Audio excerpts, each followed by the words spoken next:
오늘의 말씀은 사도행전 7장 59절 말씀입니다. 다 함께 읽어보도록 합시다. 시작. 그들이 돌로 스데반을 치니 스데반이 부르짖어 이르되 주 예수여 내 영혼을 받으시옵소서 하고. 아멘. 오늘은 승리자의 삶이라는 제목으로 여러분들과 함께 말씀을 나누어 보려고 합니다. 그 전에 전도사님이 혓바닥이 조금 다쳐가지고 발음이 잘 안 됩니다. 여러분들이 조금 이해해 주시고 들어주셨으면 좋겠습니다. 여러분, 오늘은 승리자의 삶이라는 제목으로 여러분들과 함께 말씀을 나누어 보려고 하는데, 여러분들은 승리하면 무슨 생각이 먼저 떠오르시나요? 어떠한 이미지가 떠오르시나요? 보통 우리는 승리하면은 기쁨에 찬, 환호하는, 즐거워하는 것들을 생각하기 마련입니다. 그래서 우리는 살아가면서 경기를 하거나 대결을 하거나 어떤 상황이 있을 때에 패배하는 것보다는 당연히 이기는 것을 좋아합니다. 나는 어딜 가서도 패배할 거야 라고 이야기하는 사람은 없습니다. 나는 어디서도 이기고 싶어 라고 이야기하는 사람은 너무나 많죠. 우리는 승리할 때에 기뻐하고 패배할 때에 슬퍼합니다. 그렇기 때문에 우리는 결국 늘 기뻐하는 삶을 살고 싶기 때문에 승리자의 삶을 소망하고 승리자의 삶을 살아가고 싶어하는 것이죠. 그렇다면 우리가 살아가면서 승리하는 것은 무엇을 의미할까요? 돈이 많은 것이 승리하는 것일까요? 먹고 싶은 것을 마음대로 먹을 수 있는 것이 승리하는 것일까요? 아니면은 내가 하고 싶은 대로 하면서 살아가는 것이 승리하는 삶일까요? 우리의 생각으로는 보통 내가 하고 싶은 대로 살아가는 삶, 내가 원하는 데에 나의 욕심을 채우는 데에 부족함이 없는 삶을 바로 승리자의 삶이라고 생각하게 됩니다. 하지만 오늘 우리가 알아볼 성경 인물은 전혀 우리가 생각하는 승리와는 거리가 먼 인물이었습니다. 바로 오늘의 주인공인 스데반입니다. 우리가 성경을 보면은 굉장히 많은 인물이 나와요. 그리고 그 각자의 인물마다 좋든지 싫든지 별명이나 업적이 있고요. 우리는 그 업적이나 사건들로 인물을 기억하게 됩니다. 특별히 우리가 생각하는 승리에 근접한 인물들은 예전에 이야기했던 믿음의 조상 아브라함, 혹은 골리앗을 이긴 다윗, 지혜로운 왕 솔로몬, 방주를 만든 노아 등등 별명이나 업적만 들어도 굉장히 대단해 보이고 뭔가 승리자의 삶을 살아왔던 인물들 같죠. 그런데 오늘 우리가 알아볼 스데반의 별명이 무엇인지 아십니까? 오늘 우리가 알아볼 스데반의 별명은 바로 최초의 순교자였습니다. 최초의 순교자. 여러분, 순교자가 무슨 말인지 알아요?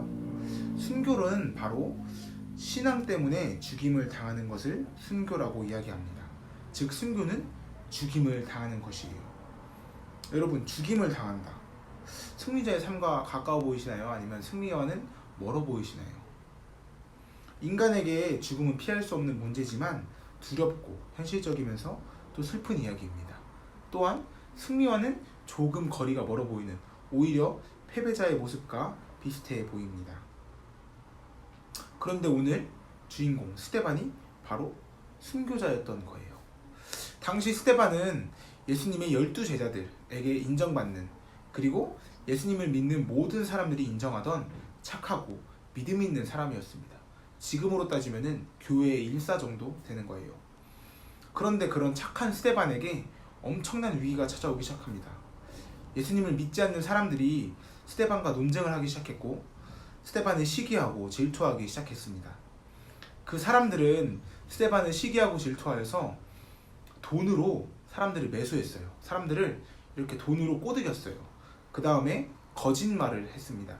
스데반이 모세와 하나님을 모독했다는 말을 했다는 거짓말을 하면서 스데반에게 누명을 씌우게 되었습니다. 스데반은 누명을 씌워서 억울하게 신성 모독이라는 죄를 가지고 감옥에 잡혀가게 되었고, 정말 모세와 하나님을 모독한 죄를 지었는지 그곳에 대제사장들에게 신문을 받게 되었습니다. 스데반이 그곳에서 어떻게 했을까요?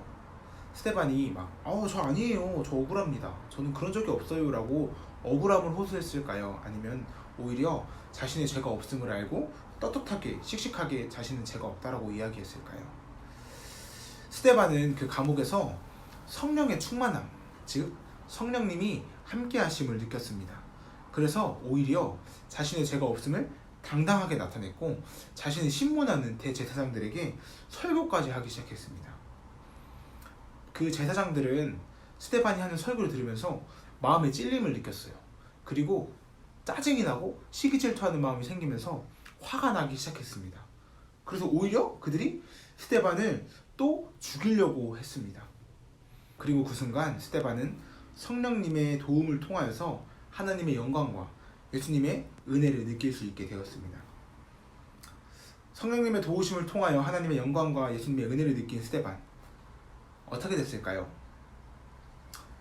하나님의 영광을 보고 예수님의 은혜를 느꼈으니까 기적처럼 대제사장들로부터 도망갈 수 있었을까요? 아니면 하나님께서 천사를 보내셔서 스데반을 지켜주셨을까요? 안타깝지만 스데반은 별명처럼 결국 그 자리에서 돌에 맞아 죽게 되었습니다.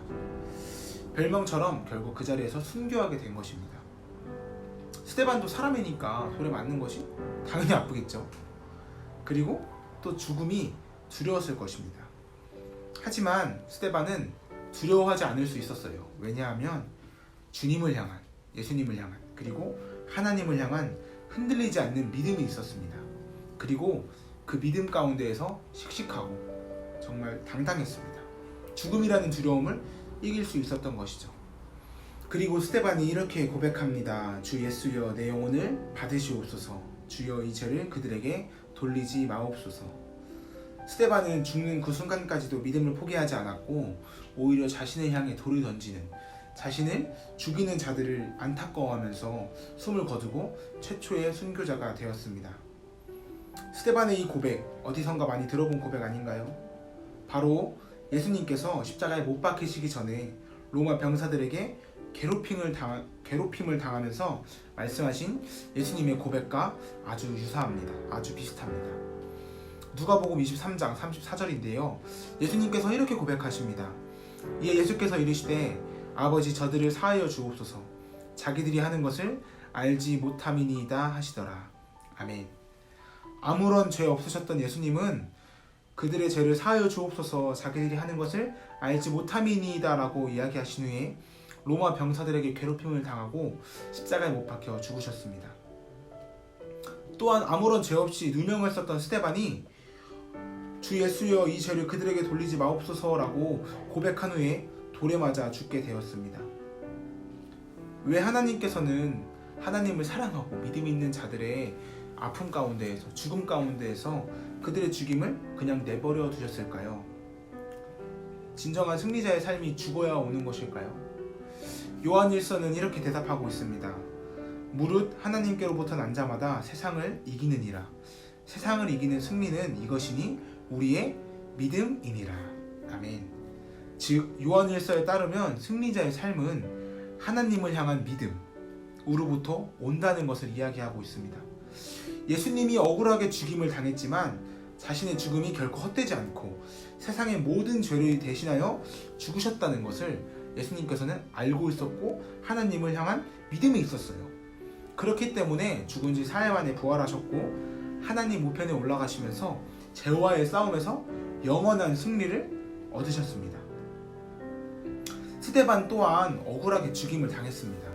하지만 그때 이 하나님의 영광을 발견하였고 영원한 삶인 천국에 대한 확고한 믿음이 있었어요.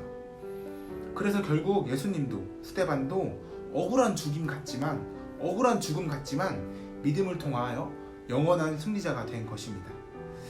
즉 승리는 바로 하나님을 향한 믿음으로부터 오는 것입니다. 그냥 내가 하고 싶은 대로 하면서 살아가는 것이, 내 욕심을 채우는 것이 승리가 아니라 바로 하나님을 향한 믿음으로부터 우리의 삶에 승리가 오는 것입니다. 여러분들에게 질문 하나 하겠습니다. 여러분들은 하나님을 향한 믿음이 있으십니까? 여러분들의 믿음은 큽니까? 작습니까? 전도사님은 여러분들의 믿음의 크기를 가늠할 수 없고 알 수 없습니다.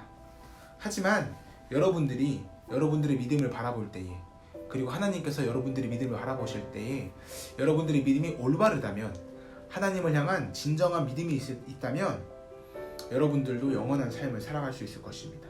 영원한 승리자의 삶을 살아갈 수 있을 것입니다. 우리가 생각했던 승리자의 삶은 잘 먹고 잘 사는, 내 욕심을 채우는, 언젠가는 썩어 없어질 것들이었지만 하나님께서 함께 하시는, 하나님이 인정하시는 진정한 영원한 승리는 바로 하나님을 향한 믿음으로부터 오는 것입니다. 사랑하는 초등교회 여러분, 세상을 이기는 승리는 바로 하나님을 향한 우리의 믿음입니다. 비록 세상이 날 힘들게 할지라도, 비록 세상이 날 아프게 할지라도 영원한 승리는 세상에 있는 것이 아니라 바로 하나님께 있습니다. 하나님이 약속을 이루실 것에 대한 믿음, 하나님이 우리를 여전히 사랑하신다는 것에 대한 믿음, 예수님께서 우리를 위하여 대신 죽으셨고 부활하셨다는 믿음, 이러한 믿음이 우리를 영원한 승리로 인도할 것입니다. 이러한 믿음이 여러분들의 삶에 가득히 넘쳐 흐를 수 있길 간절히 소망합니다. 우리 함께 기도합시다. 사랑의 하나님, 감사합니다. 오늘도 우리를 이렇게 사랑하시고 영상으로 예배를 드릴 수 있게 해주셔서 정말 다시 한번 감사합니다. 오늘은 영원한 승리에 대하여 이야기했습니다. 세상이 비록 우리를 힘들게 할지라도, 코로나가 우리를 힘들게 할지라도 영원한 승리는 오직 주님께 있음을 고백합니다. 우리에게 믿음을 허락하시고 우리가 이 삶 속에서 우리가 살아가면서 승리할 수 있도록 함께 해주세요. 그렇게 함께 하실 것을 믿으며 여전히 우리를 사랑하시고 영원히 우리를 사랑하시는 예수 그리스도의 이름으로 기도드렸습니다. 아멘. 우리가 이제 언제 정말 다시 만날지 모르지만, 다음 주에도 영상으로 예배를 드릴 수 있지만, 우리가 다음에 만날 때에는 더 기쁨으로 만날 수 있게 소망하며 우리 다음 주에 만납시다. 안녕히 계세요, 여러분. 안녕히 계세요, 여러분.